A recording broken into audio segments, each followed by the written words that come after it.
Allez, on commence tout de suite par un reportage.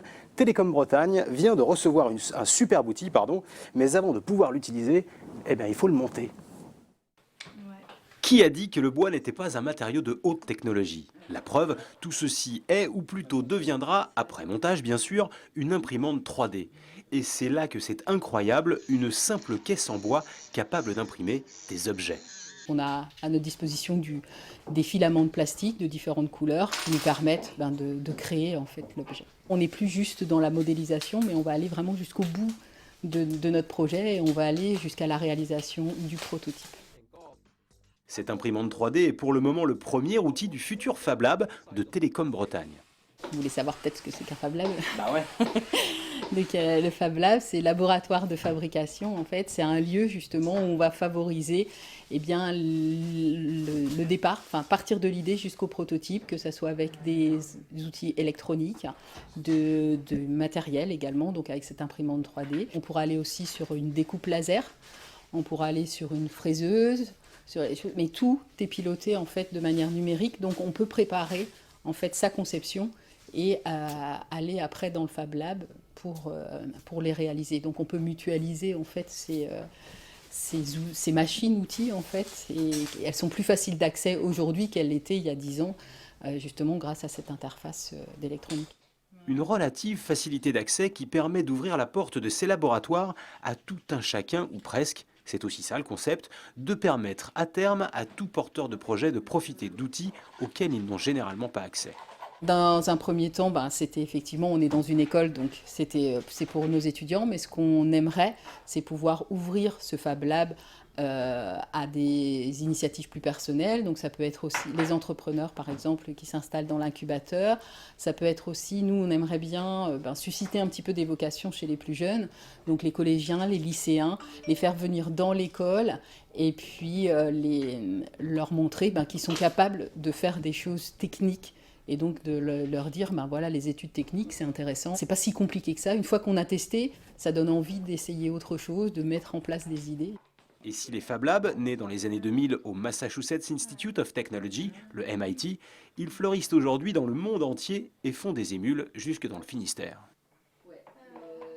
Alors sur notre plateau avec nous aujourd'hui, donc David Bozek de la Maison du Libre, avec qui on va parler des Fab Labs, dans un instant. Mais je vais vous présenter également Stéphane Debuire et Frédéric Giséquel qui font des images de surf. On verra ça juste après. David, on a parlé des Fab Labs dans le reportage.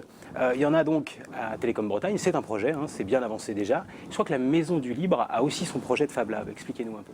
Alors, la Maison du Libre et on va dire la Bretagne, de manière générale, est en train de monter un certain nombre de Fab Labs, notamment auprès d'associations comme la Maison du Libre, auprès des pouvoirs publics également, qui sont prêts, qui sont motivés pour faire ce genre de choses. Donc on essaye effectivement de créer ces structures qui permettent à chacun d'accéder à un certain nombre de choses. C'est vraiment une mutualisation des outils de fabrication, c'est bien ça? C'est exactement ça. C'est un atelier communautaire finalement, où chacun peut venir avec ses idées, ses projets, trouver du monde de motivés avec des connaissances, des compétences diverses et variées. On a vu dans le reportage, ça peut être du technique, mais ça peut être tout à fait autre chose. Ça peut être de l'artistique, ça peut être du musical, etc. Donc c'est vraiment tout un monde communautaire qui se tourne vers la conception de projet, le développement de projet. Ça me fait penser un peu au garage dans lequel on peut amener sa voiture, on a les outils à disposition et on peut réparer soi-même sa voiture. C'est un peu ça d'ailleurs. C'est exactement ça, sauf que là, finalement, on va au-delà de la réparation de la voiture puisqu'on est capable de créer des objets qui peuvent ne pas exister. Aujourd'hui, vous avez besoin d'un pot à crayon, mais vous le voulez avec votre touche personnelle. Vous pouvez le fabriquer, typiquement avec une imprimante 3D, pour vous, et donner l'idée à d'autres, le modèle à d'autres pour le refaire, pour le développer, pour l'enrichir, etc. Alors qui peut avoir accès à ce genre de Fab Lab? C'est simplement des porteurs de projets? C'est des gens qui ont une connaissance déjà de ces outils ou pas? Non, justement, c'est l'essence même des Fab Labs, c'est vraiment l'ouverture à tout le monde. C'est-à-dire qu'on veut accueillir du public, présenter les outils, présenter la technologie, montrer que la technologie finalement est à portée de tout le monde aujourd'hui. On le voit notamment avec l'expansion que peut prendre les petites cartes électroniques Arduino comme celle-ci. Ouais. Vous avez dans les mains. Je ne sais pas si on la voit bien.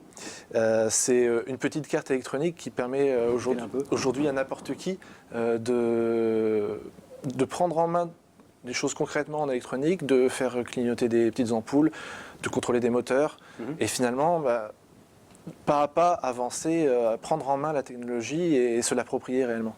Vous en êtes où, vous, de votre projet Fab Lab? Parce que je crois que vous cherchez un local, surtout, vous avez un petit peu de machines, vous avez les personnes pour le faire fonctionner quelque part. Qu'est-ce qui vous manque aujourd'hui? Voilà. Aujourd'hui, effectivement, on est une douzaine de personnes très motivées pour monter le Fab Lab, notamment en région brestoise. Effectivement, aujourd'hui, ce qui nous manque, c'est un local pour démarrer, puisqu'on a des machines, on a des gens motivés, on a de l'outillage, on a vraiment tout ce qu'il faut, c'est vraiment le local qu'on est en train de commencer à chercher pour réussir à s'installer et commencer à faire mûrir un petit peu les choses. Il faut quoi comme local? Parce que c'est peut-être le moment hein, d'emmener le message, de dire, voilà, on cherche un local de tant de mètres carrés, peut-être qu'il y a des gens qui pourront mettre à disposition. Ce qu'on cherche, c'est un local avec relativement ouvert, justement, pour pouvoir accueillir les machines, accueillir du monde, qu'il puisse accueillir du public, parce que ce n'est pas toujours le cas de tous les locaux. Après, qu'on soit facilement accessible au public, en centre-ville de Brest, ce serait idéal. À proximité, en tout cas, pour que tout le monde puisse venir, c'est vraiment notre idée. Faut qu'on ait une certaine surface pour accueillir les machines, mais sinon, on n'a pas énormément de contraintes non plus. Il faut simplement s'inscrire. Enfin, il faudra simplement s'inscrire, ce sera la seule obligation qu'on aura pour venir au Fab Lab et fabriquer des choses. Ça fait partie des discussions en cours. Le principe du Fab Lab, c'est qu'il est ouvert à tous. Donc a priori, même entre guillemets sans être inscrit, on devrait pouvoir y accéder. Donc là, pour des raisons techniques, forcément, on va demander à ce que les gens préviennent j'aimerais bien venir tel jour pour faire ça. On s'arrangera.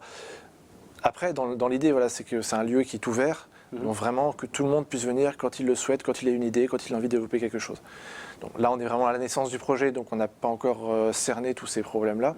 Mais retarder, quoi. Voilà, ouais. Exactement. Alors je crois qu'il y a aussi un projet naissant et un projet qui verra le jour dès que tout sera mis en place. C'est un drone marin. C'est ça, c'est le premier projet qui sortira de. C'est le premier gros projet effectivement qu'on a au sein de ce Fab Lab, c'est de monter un équipement capable de cartographier la rade de Brest, puisqu'on a les cartes marines délivrées par le CHOM, etc. Aujourd'hui, sur Terre, il existe le projet OpenStreetMap qui permet à chacun d'accéder à une carte qui soit libre, on peut en faire ce qu'on veut. Là, ça pareil au niveau maritime. Voilà, faire la même chose pour la rade de Brest. Libre et gratuit. Libre et gratuit, voilà, parfaitement. Et ça intéresse du monde, quoi. Forcément, il y a toujours du monde intéressé pour obtenir des choses gratuitement, effectivement. Là, l'idée, ce serait de commencer à faire une première approximation des profondeurs dans la rade de Brest. Avec cette idée de le faire, pourquoi pas, au travers d'un équipement qu'on pourrait téléguider. Alors ça, c'est vraiment un projet d'envergure, c'est vraiment le must, si je puis dire. Mais voilà, on cherche à avancer là-dessus, cartographier la rade de Brest, dans un premier temps peut-être avec seulement un sonde GPS et le sondeur pour aller au fond de l'eau. Puis on le met contre la coque du bateau pour voir si ça marche bien. Et au fur et à mesure, avancer effectivement pour automatiser un petit peu la chose. Très bien, en tout cas, bon courage David. Et puis si vous avez un local à disposition ou à mettre à disposition de la Maison du Libre, il suffit de contacter la Maison du Libre. J'ai mis un numéro de téléphone rapidement. Je ne l'ai pas en tête. Vous ne l'avez pas en tête? Bon, Maison du Libre sur Internet, a priori, vous le trouvez facilement, c'est à Brest. Et on va voir juste après cette petite vidéo que le drone, eh bien, ça peut avoir d'autres utilités et ça peut cartographier, mais ça peut aussi